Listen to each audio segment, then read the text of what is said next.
Hello everyone.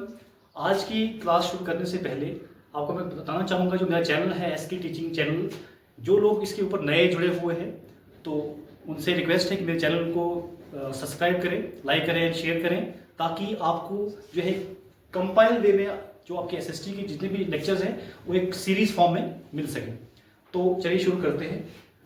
हमारा जो chapter है पावर शेयरिंग जो चल रहा है उसमें हमने हमने जो एग्जांपल्स पढ़ी, जैसे कि हमने बेल्जियम एंड श्रीलंका के एग्जांपल पढ़ी। उसके साथ साथ हम देखें तो हमने उनका जो एक कंक्लूजन निकाला कि हमें कंक्लूजन क्या मिलता है कि पावर शेयरिंग हमारे लिए क्या है, बहुत इंपॉर्टेंट है। तो पावर शेयरिंग जो है हम जो समझते हैं, जिसका मतलब क्या है कि पावर को डिवाइड करना।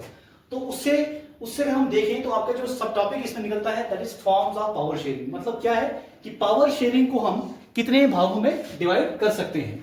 फर्स्ट वन देखें आप तो horizontal distribution of power sharing. Horizontal distribution of power sharing का क्या मतलब होता है कि पावर को डिवाइड करना। पावर को हम क्या करते हैं, हॉरिजॉन्टली डिवाइड करते हैं। डिवाइड इन द सेंस कि आपको पता है कि ऑर्गन्स ऑफ द गवर्नमेंट जो होती है, गवर्नमेंट के 3 ऑर्गन्स होते हैं, लेजिस्लेचर, एग्जीक्यूटिव एंड जुडिशियरी। अगर हम देखें तो फर्स्ट ऑर्गन जो है उसका काम क्या होता है, लेजिस्लेचर का जो काम होता है टू फ्रेम द लॉ, कि कानून को बनाना। एग्जीक्यूटिव का काम क्या होता है कि उस गवर्नमेंट को आगे चलाना, टू इंप्लीमेंट द लॉ। और जुडिशियरी जो होती है उस लॉ को वो चेक करती है कि कहीं कुछ ऐसी लोगों के बीच में या गवर्नमेंट के बीच में कोई मिसकंसेप्शन तो नहीं है, उसको जो है दूर कौन करता है, जुडिशियरी। तो अगर हम तीनों ऑर्गन्स की बात करते हैं, ध्यान से सुनना, अगर हम तीनों ऑर्गन्स की बात करते हैं तो तीनों ऑर्गन्स का क्या है, अपना अपना जो रोल है।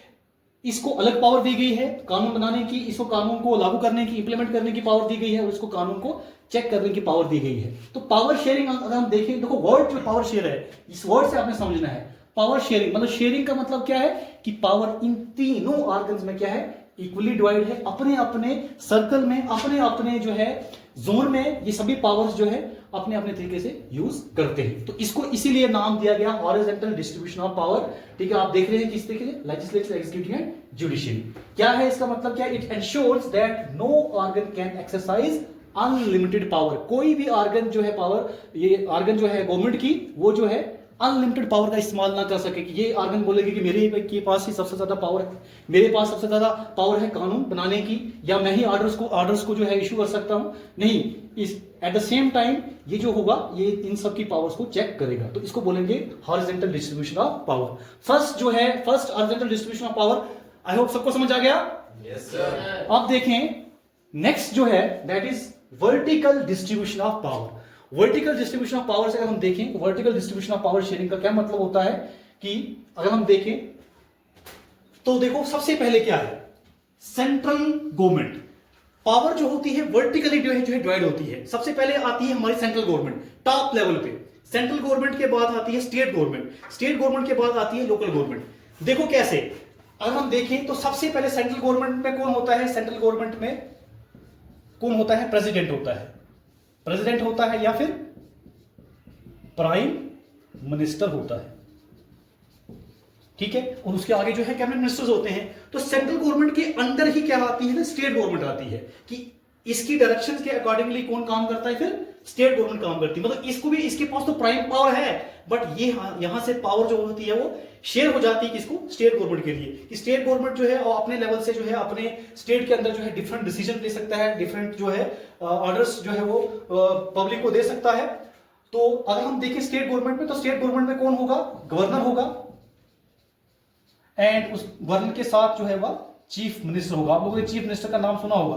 तो वो जो है वो कौन से उसमें आती है, स्टेट गवर्नमेंट में आता है। तो फर्स्ट पे टॉप लेवल पे स्टेट गवर्नमेंट आएगा, फिर सेंट्रल गवर्नमेंट आएगा, सेंट्रल गवर्नमेंट के बाद स्टेट गवर्नमेंट आएगा, देन आएगा आपका लोकल गवर्नमेंट।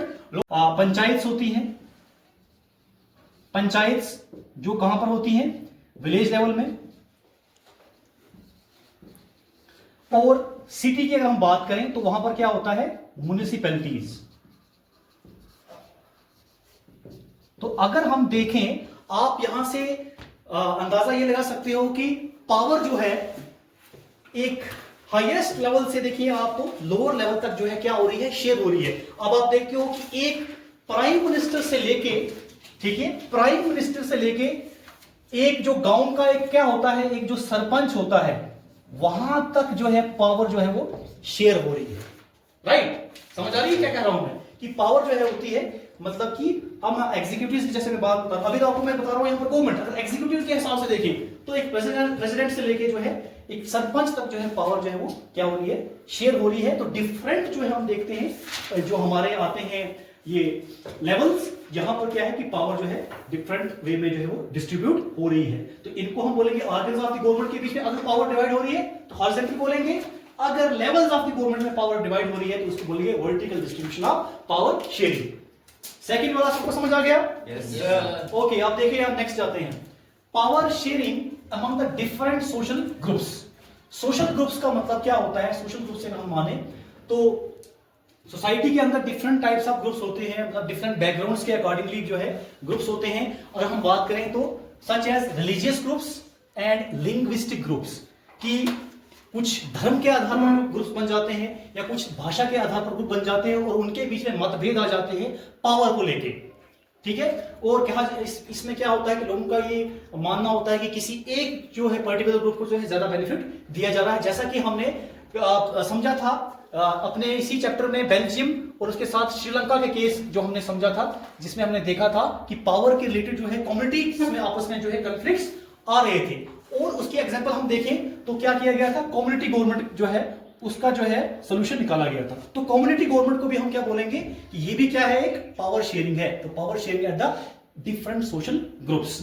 उसके साथ अगर दूसरे हम एग्जांपल देखते हैं तो reserved constituencies in India for women and the weaker section, उनके लिए भी क्या होती है, रिजर्व सीट्स रखी गई होती है कि जब इलेक्शंस होता है एससी, एसटी या OBC, SC scheduled caste, scheduled tribes, other backward classes, इन ग्रुप्स के लोगों के लिए क्या होता है कि एक पर्टिकुलर एरियाज में क्या होता है, एक कोई ऐसा मतलब कि कोटा होता है जहां पर वो अपने आप को जो है अपलिफ्ट कर सकें ताकि वो भी जो है मेन स्ट्रीम में आ सकें। इसी वजह से यहां पर भी पावर जो होती है share among the different social groups. Community के हिसाब से हम देखें, ठीक है, रिलीजन के आधार पर या लैंग्वेज के आधार पर या किसी के कास्ट के आधार पर या किसी के सोशल बैकग्राउंड के आधार पर, तो उस आधार पर भी हम बोलेंगे कि पावर जो हो रही है वहां पर क्या हो रही है, पावर एक इक्वली वे में, एक बेटर वे में क्या हो रही है, शेयर हो रही है। तो that was third one was power sharing among the different social groups. समझ आ गया ये वाला थर्ड पॉइंट? अब देखिए लास्ट वन इसमें आता है power sharing among different political parties and pressure groups. देखो इसमें तो हमने देखा डायरेक्टली पावर हो रही है, यहां पर आपने क्या याद रखना है, बहुत इंपॉर्टेंट है याद रखना है कि हम बात करते हैं पॉलिटिकल पार्टीज की और प्रेशर ग्रुप्स की। इनके पास पावर तो नहीं होती है, अगर जो पॉलिटिकल पार्टी गवर्नमेंट में है, दैट इज रूलिंग पार्टी है, जैसे बीजेपी है अभी रूलिंग पार्टी में है, तो उसके पास पावर है। But at the same time जो बाकी पार्टीज हैं, ओपोजिशन में जो पार्टीज हैं, उनके पास पावर तो नहीं है, but they have power indirectly, उनके पास पावर जो है वो इनडायरेक्ट वे में है। इनडायरेक्ट वे में कैसे है, अभी हम इसको समझेंगे। देखो कैसे, क्योंकि जब भी गवर्नमेंट की तरफ से कोई भी पॉलिसी निकल जाती है, कोई भी डिसीजन निकाला जाता है, जो अपोजिशन पार्टी होती है वो हमेशा उस पार्टी उसकी डिसीजन को अपोज करती है, उसको क्रिटिसिज्म करती है। तो इनडायरेक्टली वो कहीं ना कहीं इन्फ्लुएंस किसके ऊपर कर रही है, सरकार के ऊपर, ठीक है। तो उसके पास भी कहीं ना कहीं एक डेमोक्रेटिक वे से इनडायरेक्टली उसके पास भी क्या है, पावर है। इसका क्या मतलब होता है, ensure power does not remain in one hand, कि किसी एक पर्टिकुलर पर्सन के पास पावर ना रहे। Various pressure groups organise popular struggle or the protest against the any decision of the government. तो प्रेशर ग्रुप्स जो होते हैं बहुत बड़े, हम देखते हैं सोसाइटी के अंदर ग्रुप्स होते हैं जो है क्या करते हैं, गवर्नमेंट की जितनी भी नीतियां होती हैं उसके ऊपर जो है क्वेश्चनिंग करना स्टार्ट कर देते हैं। तो गवर्नमेंट को जो है प्रेशर में आगे क्या करना पड़ता है, फिर अपने डिसीजन को बदलना भी पड़ता है। कहीं पर जो है डिफरेंट लोगों के मसले होते हैं। तो क्या लिखा है मैंने यहां पर, एक बार इस लाइन को फिर समझेंगे। Various pressure groups organise popular struggle or protest against any decision of the government to influence the government decision, कि गवर्नमेंट को उस डिसीजन को बदलना पड़ता है। तो आप देखें कि अगर गवर्नमेंट को उस डिसीजन को बदलना पड़े या गवर्नमेंट प्रेशराइज हो जाती है, तो इसका कर्ज क्या निकलता है कि जितने भी प्रेशर ग्रुप्स होते हैं, जितनी भी पॉलिटिकल पार्टीज होती हैं, कहीं ना कहीं उनके पास भी इनडायरेक्ट वे में पावर है, तब जाके ही वो इसका दमखम रखते हैं कि उस डिसीजन को वो चेंज करेंगे। तो हम देखते हैं कि पावर जो होती है इस तरीके से भी क्या हो जाती है, हम देखते हैं कि वो शेयर होती है। एग्जाम्पल देखें आप, तो क्या होता है, जैसे ट्रेड यूनियन, स्टूडेंट यूनियन या बिजनेस यूनियन। तो अगर हम देखें जैसे ट्रेड यूनियन की बात करते हैं, जो लेबर क्लास होती है वहां पर भी अगर फैक्ट्री में कोई अगर वर्कर्स जो है उनकी जो है अगर वे तो कहीं ना कहीं फिर उसका जो फैक्ट्री का ओनर होता है उसको क्या करना पड़ता है, डिसीजन चेंज करना पड़ता है। दैट मींस कि इनडायरेक्टली उनके पास भी क्या है, पावर है। स्टूडेंट यूनियन, अगर स्टूडेंट यूनियन जो होता है उनकी भी डिमांड्स को जो है कहीं पर अगर नहीं माना जा रहा है तो वो भी इनडायरेक्टली वे में जो है प्रेशराइज कर सकते हैं स्कूल या यूनिवर्सिटी या कॉलेज के एडमिनिस्ट्रेशन को, बिजनेस यूनियन। इसी तरीके से पावर जो होती है अगर हम देखें तो पॉलिटिकल पार्टीज या प्रेशर ग्रुप्स जो होते हैं ये जो है कहीं ना कहीं इनके पास भी क्या होती है, पावर होती है। तो अगर हम आगे देखें तो फॉर्म्स ऑफ पावर शेयरिंग में हम देखेंगे कि हमारे पास 4 तरह की जो है टाइप्स आती है। फर्स्ट वन इज हॉरिजॉन्टल, जिसमें कि आप ऑर्गन्स ऑफ द गवर्नमेंट के बारे में हम पढ़ते हैं, that is legislature, executive and judiciary. और उसके बाद वर्टिकल डिस्ट्रीब्यूशन में हम लेवल्स ऑफ द गवर्नमेंट के बारे में पढ़ेंगे, इसको हम बोलेंगे वर्टिकल, क्योंकि सेंटर के बाद स्टेट, स्टेट के बाद लोकल्स। उसके बाद फिर पावर शेयरिंग हमारा different social groups, different social groups में हमने देखा जैसे कि धर्म के आधार पर, लैंग्वेज के आधार पर, कास्ट के आधार पर भी लोगों को जो है अपलिफ्ट किया जाता है, उनको जो है एक किस्म की एक पावर दी जाती है ताकि वो भी जो है अपने आप को जो है सोसाइटी में आगे बढ़ा सके। और उसके बाद हमने लास्ट में क्या पढ़ा, different political parties and pressure groups जिनके पास पावर जो होती है इनडायरेक्ट वे में होती है, इसी को हम बोलते हैं power sharing. These are the 4 types of power sharing. तो यही था आज का हमारा टॉपिक पावर शेयरिंग के बारे में। आई होप कि आपको पसंद आया होगा। तो दबा के लाइक करिए, शेयर करिए, सब्सक्राइब करिए। Thank you very much.